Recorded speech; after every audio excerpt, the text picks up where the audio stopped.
प्यारे बच्चों, good morning. Today we are going to discuss some more basic accounting terms. बच्चों, कल के लेक्चर में मैंने आपको बताया था रिवेन्यू और एक्सपेंस के बारे में। What is revenue, what is expense. आज हम बात करेंगे प्रॉफिट और लॉस की। बच्चों, प्रॉफिट और लॉस का मीनिंग करने से पहले सब बच्चों को रिवेन्यू और एक्सपेंस ये क्लियर होना चाहिए। देखिए, रिवेन्यू का मतलब मैंने कल आपको क्या बताया था? अमाउंट रिसीव्ड और रिसीवेबल, अमाउंट रिसीव्ड और receivable which is of recurring nature and which is related with day to day affairs of the business, like sale. बच्चों, suppose 2019-20 this is current year, right? 2019-20 इस साल हमारे revenues देखिए क्या क्या हैं। एक तो मैं लिख रहा हूं सेल, सपोज 10 लाख, ये पूरे साल की सेल है। नेक्स्ट मैं लिख रहा हूं इंटरेस्ट ऑन इन्वेस्टमेंट, बैंक में हमने एफडी बनवा रखी है या किसी कंपनी के हमने डिबेंचर्स ले रखे हैं, तो इन्वेस्टमेंट के ऊपर हमें क्या मिलेगा? इंटरेस्ट। ये बात कल भी डिस्कस हुई थी। Suppose this is 50,000,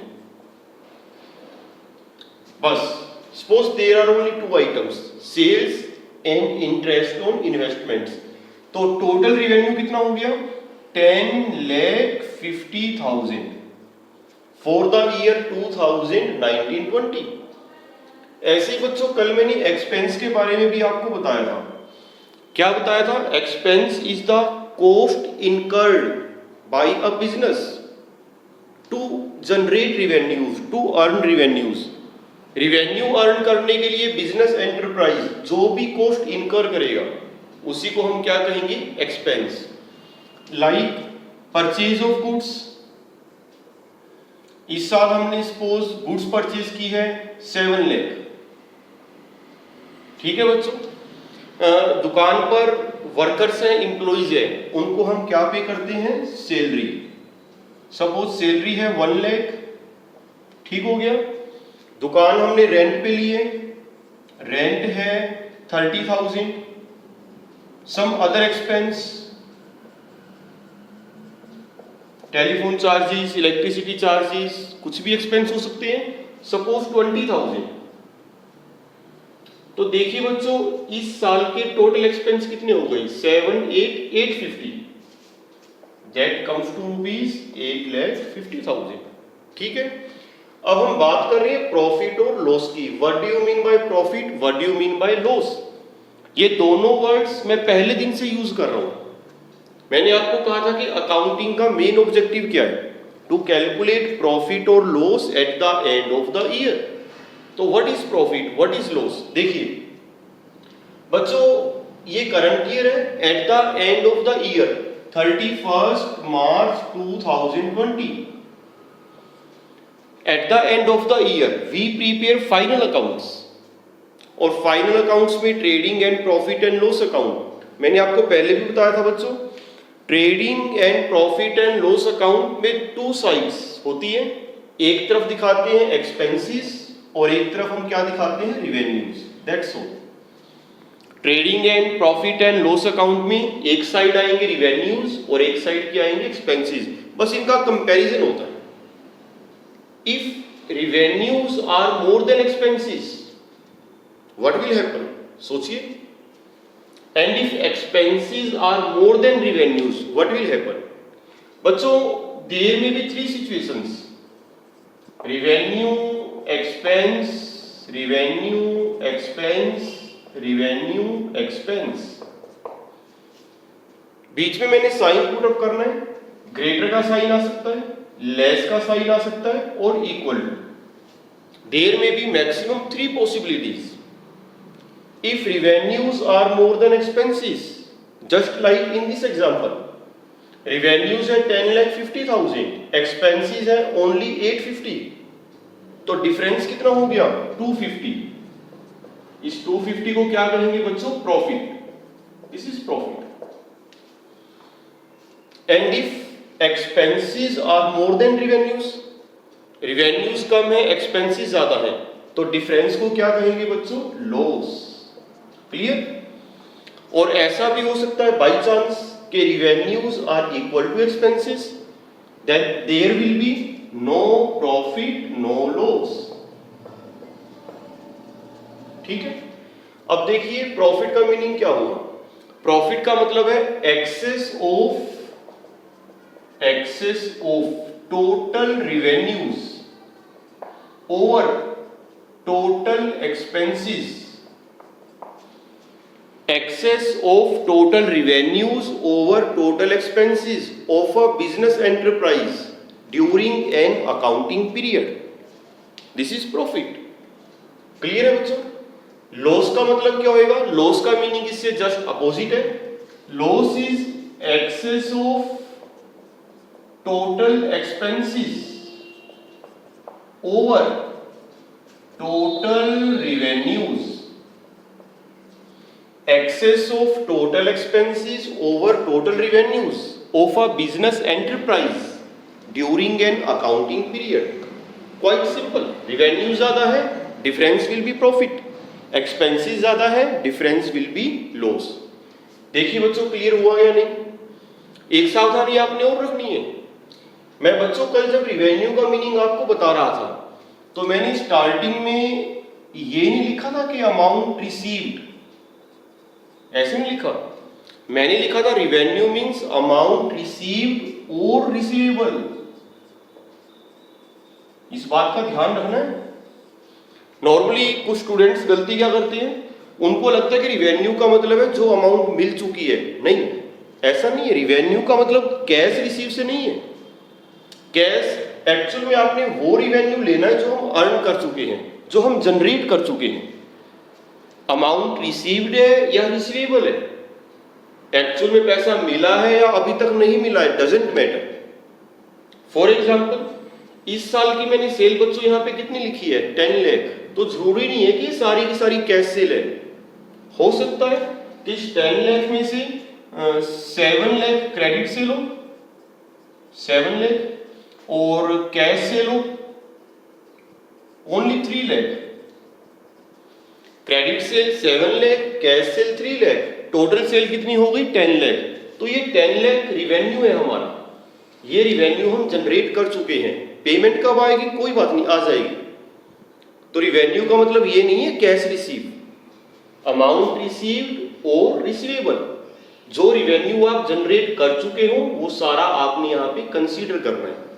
it doesn't matter whether cash is receive और नॉट। क्लियर? ऐसी एक्सपेंसेस भी, अगर कल आपने गौर किया हो जब एक्सपेंसेस का मीनिंग में बता रहा था तो मैंने यहां पे क्या लिखा था? Cost incurred. मैंने ये नहीं कहा था अमाउंट पेड, मैंने कहा था cost incurred by a business enterprise. किस लिए? To generate revenues. तो इनकर्ड का मतलब है अगर पेमेंट कर दी है तो भी कंसीडर करेंगे, नहीं करी है तो भी कंसीडर करेंगे। एक्चुअल में पेमेंट हुई है या नहीं हुई है डजंट मैटर। यहां पे देखिए हमने गुड्स परचेज की है, एक्सपेंस है ये, और कितने की परचेज की है? 7 लाख। तो जरूरी नहीं है कि हमने 7 लाख की पेमेंट कर दी इस साल। हो सकता है कि इसमें से 5 लाख क्रेडिट परचेज हो और 2 लाख कैश परचेज। तो चाहे आपने उधार खरीदा है चाहे आपने नकद खरीदा है, that is expense. Payment has been made और not doesn't matter. Expense incur हो चुका है। क्लियर है बच्चों?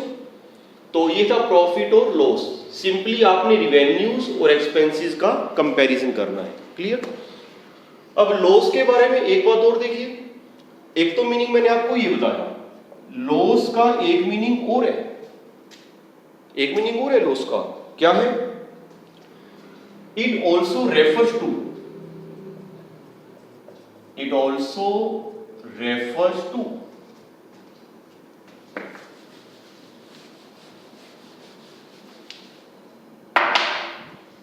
money or money's worth lost. It also refers to money or money's worth lost without receiving benefit in return. देखिए it also refers to money or money's worth lost without receiving benefit in return, without getting any benefit in return. नुकसान हुआ है, बदले में दिया है हमने कुछ, बदले में कुछ नहीं मिला, वो भी लॉस है। सोचिए एग्जांपल, फॉर एग्जांपल कैश और goods lost due to theft. Cash or goods lost due to theft.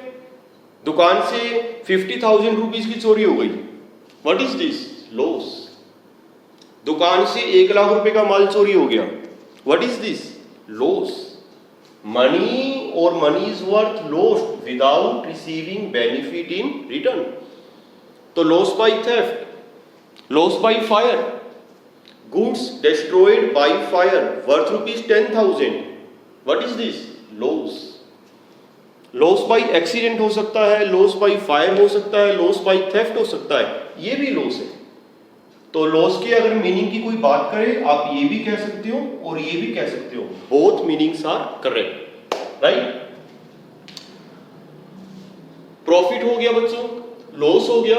एक पॉइंट में और डिस्कस करना चाह रहा हूं बच्चों, जो कल मैं एक्सपेंस के बारे में आपको बता रहा था और ये मैं लॉस की बात कर रहा हूं, इन दोनों में भी डिफरेंस है। ये मत सोचना कि एक्सपेंस लॉस एक ही बात है, ऐसा नहीं है, इन दोनों में डिफरेंस है। सोचिए क्या डिफरेंस है। एक्सपेंस का मीनिंग हम डिस्कस कर चुके हैं, लॉस का मीनिंग हम डिस्कस कर चुके हैं। What is the difference? अब सुनिए डिफरेंस क्या है बच्चों। जो एक्सपेंस हम करते हैं, क्यों करते हैं? दुकान का रेंट पे करते हैं, वर्कर्स को सैलरी पे करते हैं, बिजली का बिल भरते हैं, टेलीफोन का बिल भरते हैं, गुड्स परचेज करते हैं। इतने सारे एक्सपेंस खर्चे हम क्यों करते हैं? कल बताया था मैंने एक्सपेंस की डेफिनेशन में, इसलिए करते हैं so that we can generate revenues.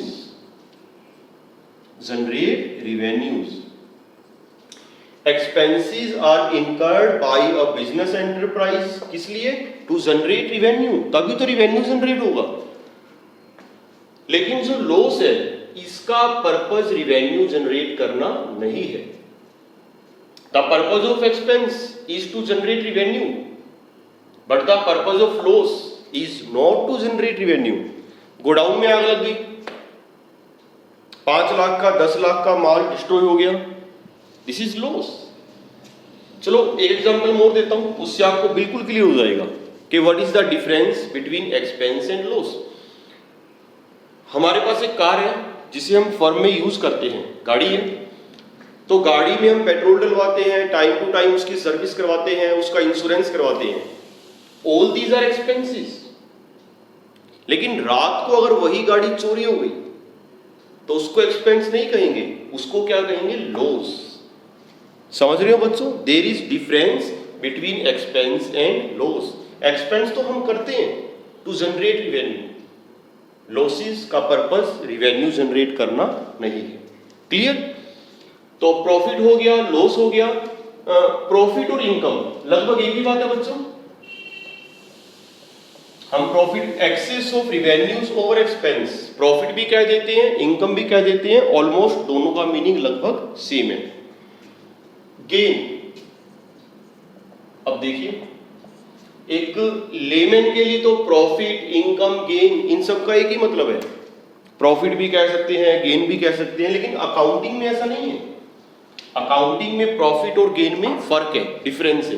क्या डिफरेंस है बच्चों?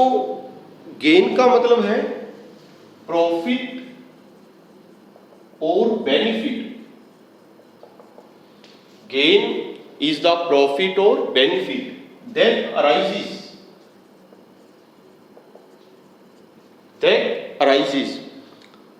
from the transactions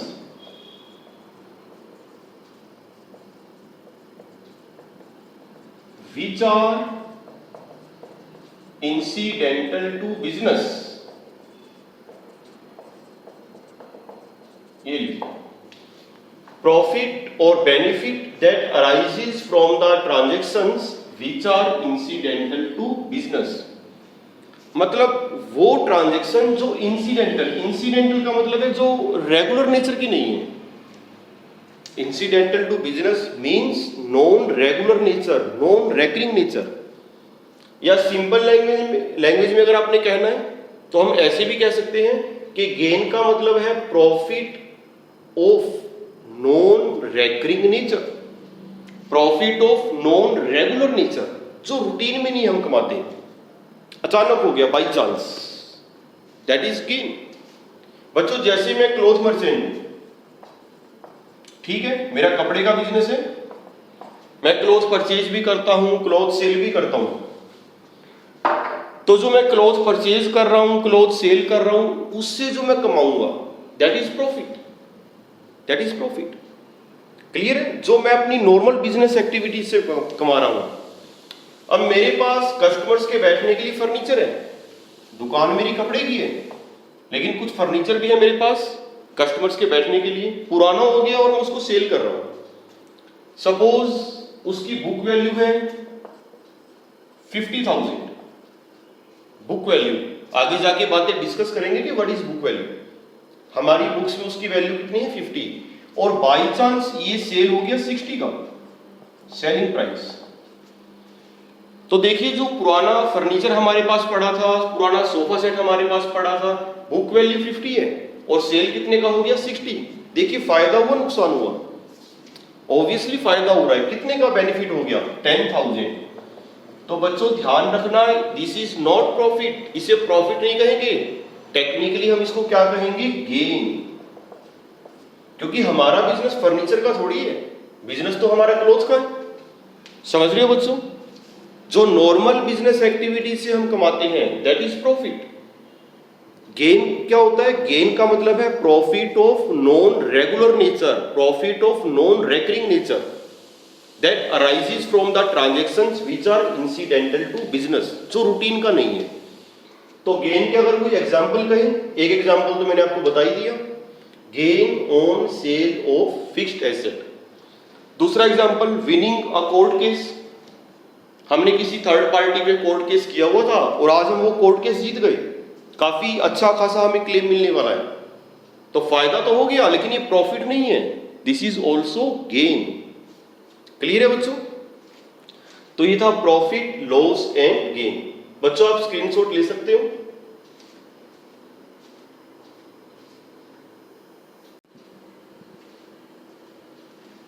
बच्चों नेक्स्ट टॉपिक है डिस्काउंट।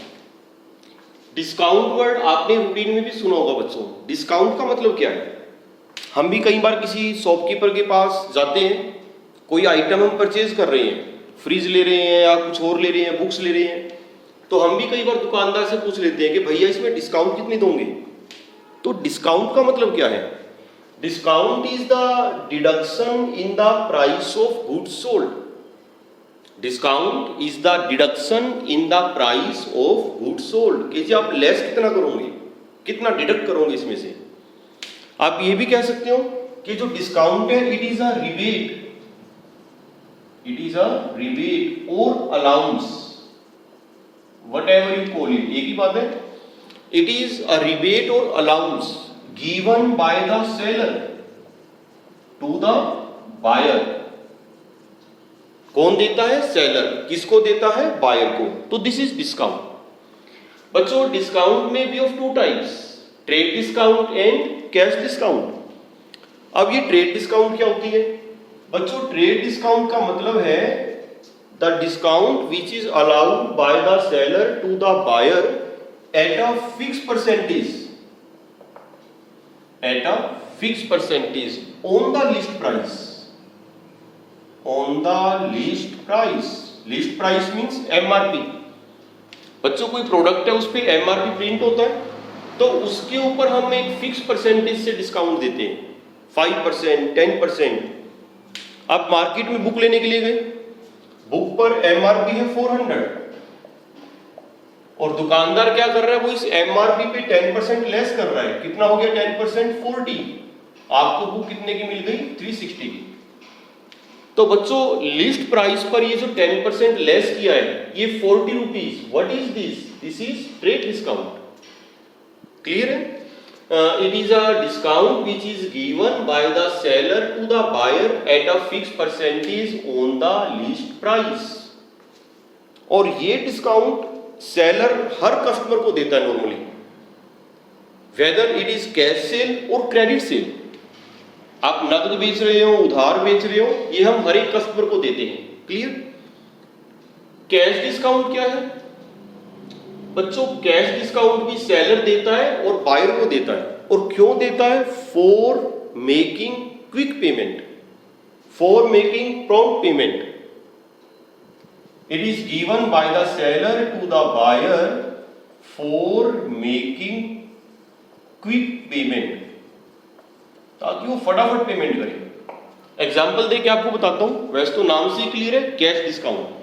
देखिए मैं बिजनेसमैन हूं, मैंने मिस्टर राम को गुड्स सेल की, ठीक है, और लिस्ट प्राइस है उसका 10,000, एमआरपी कितना है? 10,000। मेरी पॉलिसी है कि 10% तो मैं ट्रेड डिस्काउंट हर कस्टमर को देता हूं, चाहे वो कैश में परचेज करे चाहे वो क्रेडिट परचेज करे। मैंने राम को गुड्स सेल की है, वो भी उधार में, ऑन क्रेडिट। लिस्ट प्राइस है 10,000, ट्रेड डिस्काउंट 10%, कितना हो गया? 1,000। तो बैलेंस कितना रह गया? 9,000। ठीक है।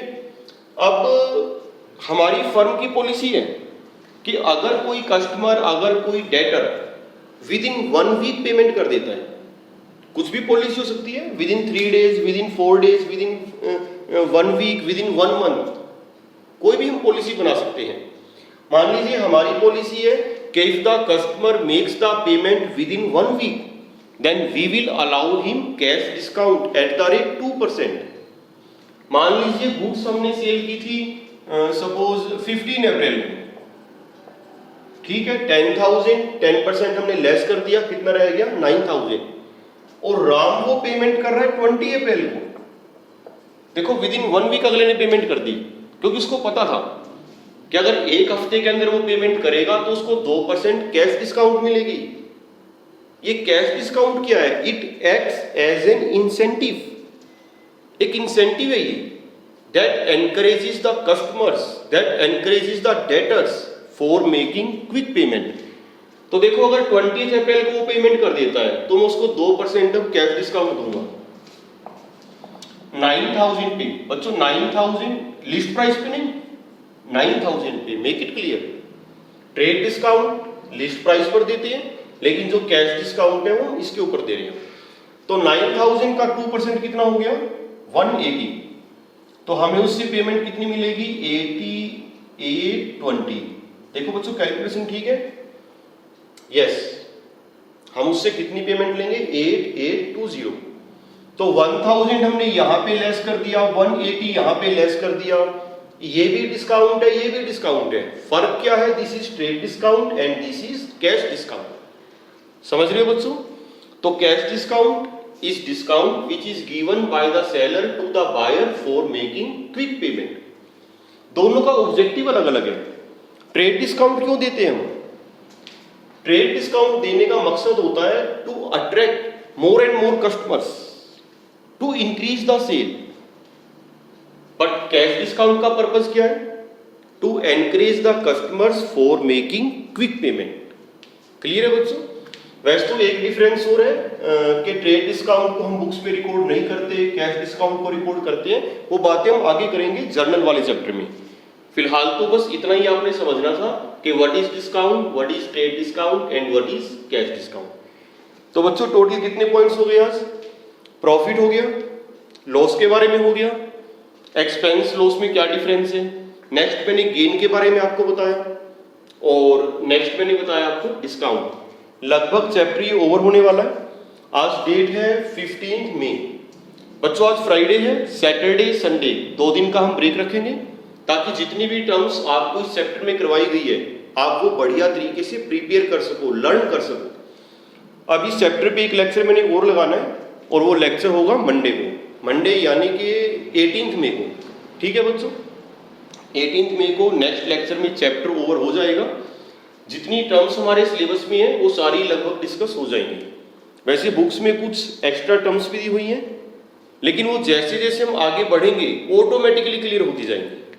ठीक है बच्चों, एक स्टूडेंट ने मुझे कहा था, कमेंट में लिखा था कि सर इसके बाद डायरेक्ट जर्नल वाला चैप्टर स्टार्ट करवा दीजिए। बच्चों प्रैक्टिकली ये पॉसिबल नहीं है। अगर आपको याद हो, मैंने कहा था कि अकाउंटेंसी में पूरी एक चेन है, शुरू से लेके आखिर तक हम स्टेप वाइज ही चलेंगे। बीच के जो स्टेप्स हम उनको छोड़ ही नहीं सकते। वैसे कुछ चैप्टर में अभी पोस्टपोन करूंगा इसके बाद, जैसे अकाउंटिंग प्रिंसिपल्स का एक चैप्टर है, अकाउंटिंग स्टैंडर्ड्स का एक चैप्टर है, तो ये चैप्टर तो मुझे पोस्टपोन करने होंगे।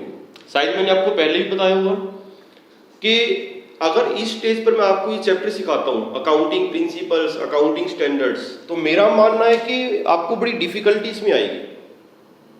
लेकिन अगर एक बार कुछ न्यूमेरिकल चैप्टर हम कर लेते हैं, अकाउंटेंसी हम पढ़ लेते हैं, पूरी प्रोसेस एक बार देख लेते हैं, अंडरस्टैंड कर लेते हैं, उसके बाद अगर हम ये चैप्टर्स करेंगे तो हो सकता है कि फिर आपको कोई ज्यादा डिफिकल्टी ना आए। तो बच्चों मंडे को चैप्टर ओवर हो जाएगा। इसके बाद जो नेक्स्ट चैप्टर मैंने स्टार्ट करना है दैट इज अकाउंटिंग इक्वेशन, और अकाउंटिंग इक्वेशन के फिर तुरंत बाद मैंने क्या स्टार्ट करना है, जर्नल। तो जर्नल स्टार्ट करने से पहले अभी बीच में हमें एक चैप्टर और डिस्कस करना पड़ेगा। और बच्चों जो अगला चैप्टर मैं स्टार्ट करूंगा वो न्यूमेरिकल चैप्टर है। अब ये मान के चलिए कि हम मंडे के बाद हम न्यूमेरिकल पोर्शन स्टार्ट कर रहे हैं। मैंने आपको कहा था कि accountancy is theoretical come numerical subject, और बच्चों जब न्यूमेरिकल करेंगे तो बड़ा मजा आएगा। मैंने पहले भी कहा था it's a very interesting subject. बस कंडीशन ये है कि कॉन्टिन्यूटी, हर लेक्चर आपने ध्यान से अटेंड करना है और साथ साथ वो टॉपिक तैयार करना है। It's a logical subject, it's a scoring subject. ठीक है बच्चों, मेहनत करनी है, प्रैक्टिस करनी है, कोई लापरवाही आपने नहीं करनी। Thank you very much.